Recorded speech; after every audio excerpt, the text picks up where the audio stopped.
சின்ன மருமகள் சீரியல் இன்னைக்கு எபிசோடில் சேது வந்து தமிழுக்கு கால் பண்ணி வர சொல்கிறாங்க. அவங்களும் ஹாஸ்பிட்டலுக்கு வந்துடுறாங்க. அவங்க ஹஸ்பண்ட் வந்து ரொம்ப அலறாங்க. பவானிக்கு என்னாச்சு அப்படின்னு சொல்லிட்டு நடந்தது எல்லாமே சேது வந்து சொல்கிறாங்க. அதுக்கப்புறம் அவங்களுக்கு குழந்தையும் பிறந்துருது, ஆண் குழந்தை. சரி உள்ளே வந்து பார்க்க வாங்க அப்படிங்கிற மாதிரி சொல்கிறாங்க. இல்லை நாங்கள் கிளம்புறோம் அப்படிங்கிற மாதிரி சேது வந்து கிளம்ப போகிறாரு. அப்போ தமிழ் வந்தது தான் வந்தோம், குழந்தைய பார்த்துட்டு போயிடலாம் அப்படிங்கிற மாதிரி சொல்லி லேபர் ரூமுக்கு போகிறாங்க. அங்கே பவானி வந்து ரொம்ப சந்தோஷமாக இருக்காங்க. நீ தான் என் குழந்தைய வாங்கி அவன் காதில் அந்த பெயரை சொல்லு அப்படிங்கிற மாதிரி சொல்கிறாங்க. ஆனால் சேது வந்து இல்லை நான் கிளம்புறேன் அப்படின்னு சொல்லிட்டு, மாமா ரோட்டில் வந்து ஒரு பொண்ணு அடிபட்டு கிடந்தாங்க, அதை நான் காப்பாற்றினேன், இவ்வளோ தான் என்னோட வேலை அப்படிங்கிற மாதிரி சொல்லிட்டு போயிடுறாங்க.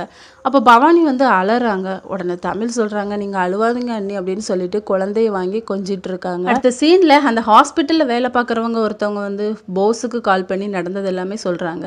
அப்போ அவங்க அம்மாவும் போஸும் சேர்ந்து இதை மாமா காதில் எப்படியாவது போடணுமே அப்படின்னு சொல்லிட்டு, இந்த வீட்டில் உங்களுக்கு தெரியாமல் ஒரு விஷயம் நடந்திருக்கு மாமா அப்படிங்கிற மாதிரி மறைமுகமாகவே சொல்லிக்கிட்டு இருக்காங்க. இதோட இன்னைக்கான எபிசோட் முடியுது.